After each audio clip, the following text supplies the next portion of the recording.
So, yeah, they can't. My brother's like, yeah, you'll be 18 someday. Then you can listen to anything you want to listen to. But they have read The Rookie because it's young adult, and that went over very big. So, at least I've got that going.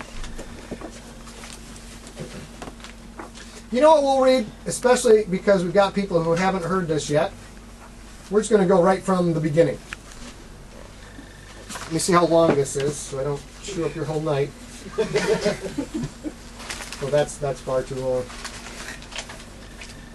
Cheaper than bandwidth. This is good. Here we go. At least this is uncensored, this one. Yes, totally uncensored. I might even throw some extra swearing in there, just as a value add for everybody. Okay. This is the start of book 2, Baffin Island. So there's no backstory here as you're experiencing these characters. This would be the first time you would actually see them in the book. November 7th. Dream a little dream of me. Stop it, hands. Her fingers brushed long black hair out of her eyes. The hair fell back slowly, almost floated into place, and she pushed it away again. Her small hands seemed to move of their own accord, grabbing, stitching, sewing. Stop it, hands, she wanted to say, but she couldn't speak.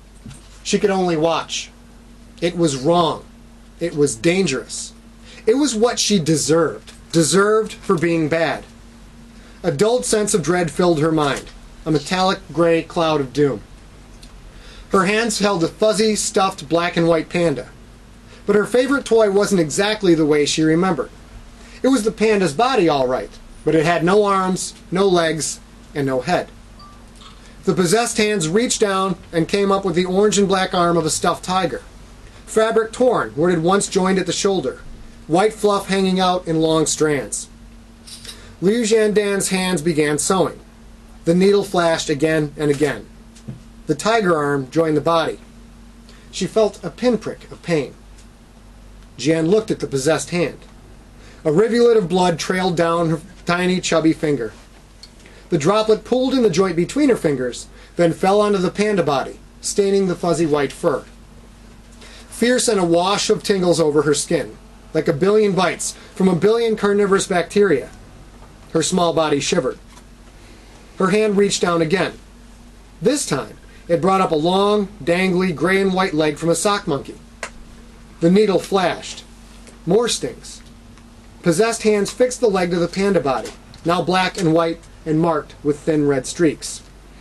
Xiao Ting Zai Lai, she managed to say. Stop it, hands. But the hands ignored her. Why had she spoken Mandarin? She used it so rarely now. But no, that wasn't right because she was 5 years old and it was the only language she had ever known. A lion's tawny leg. More pain. More blood. A pinkish arm from a plastic baby doll. More pain. More blood. Xiao Ting Zai Lai, she said, tears filling her eyes. Qi Ting Zai Lai. Stop it, hands. Please, stop it. The hands ignored her. They reached down again, but this time they didn't find fake fur or plastic. This time they came up with something cold and solid. A small, severed head. Greasy black fur streaked with wet blood. Wide mouth, dead black eyes. Nothing like this had ever lived, nor would it. Not unless someone created it. Jian started to sob. The hands kept sewing. The vid phone let out its unignorable shrill blare. P.J. Colding jerked awake. He squinted at the glowing red clock set in the vid phone's base. 6:14 a.m. The time was bad enough, but it also showed the date. November 7th. Fuck. He'd hoped to sleep most of this day away. He slowly reached out and clicked the connect button. Gunther Jones's tired, melancholy face appeared on the flat panel display. The guy's big lips and sleepy eyes always made him look high. She's at it again, Gunther said, his voice sounding only marginally more awake than Colding's. 52 years old and she has nightmares like a little kid. Nothing she can do about it, Gun. Cut the lady some slack. Give me the live feed to her room. Maybe it's not that bad this time. Gunther looked down, hand seeking buttons somewhere off screen. He usually worked the night shift watch. Ensconced in the security room, He monitored 24 cameras that covered the barren area surrounding Janata's Baffin Island facility, the oversized hangar that housed the cows and vehicles, and the main building's hallway and labs. The main building's 8 apartments also had cameras, but those were deactivated on Colding's orders. Jan's room was the exception. Her cameras were always on. Gunther spent most of his night shift writing crazy vampire romance novels, but always kept a close eye on Jan. That was the man's main shift responsibility, really, to make sure Jan didn't kill herself. The vidphone picture changed from Gunther's face to a high-angle, black and white image. An overweight woman tossing and turning on her bed, heavy black hair covering much of her face. Colding could see her lips moving, see the look of fear on her face. There would be no going back to sleep this time. Okay, Gun, I'll go take care of her. He hit the disconnect button, and the screen went black. Colding slid out of his bed, his bare feet hitting the frigid floor. No matter how high they turned up the temperature, the floor remained perpetually ice cold. He stepped into his ratty flip-flops, pulled on a robe, and slid a small earpiece into his left ear. He tapped the earpiece once, turning it on. Gunther, radio check. Gotcha, boss. Okay, I'm on my way. Holler if she comes out of it before I get there. Colding left his bread in the nightstand drawer. No need for the gun. He headed for Jean's. Her bleeding fingers had turned the panda from black and white to black and red. Panda body, tiger arm, sock monkey leg, lion leg, plastic baby doll arm, and the black head with a mouth full of pointy teeth.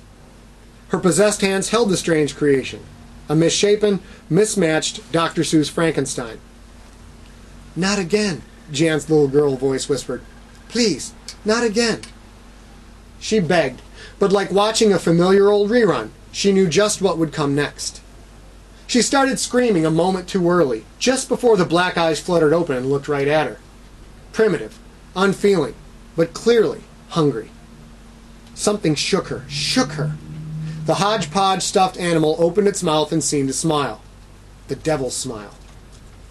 Mismatched arms, baby doll plastic pink and tiger stripe orange and black, reached up and out for her. Just as the creature opened its mouth to bite, that something shook her even harder. Colding gently shook Jean one more time. She blinked awake, the expression of terror still fixed on her confused face. Sweat and tears matted her silky black hair against her face. Jean, it's okay. He'd watched this woman for 2 years, tried to help her both because it was his job and because she had become his good friend. For Jean, some days were better than others. The bad days hurt Colding, made him feel incompetent and powerless. He always reminded himself, however, that she was still alive, and that was really something. She'd tried to kill herself twice. He'd personally stopped both attempts.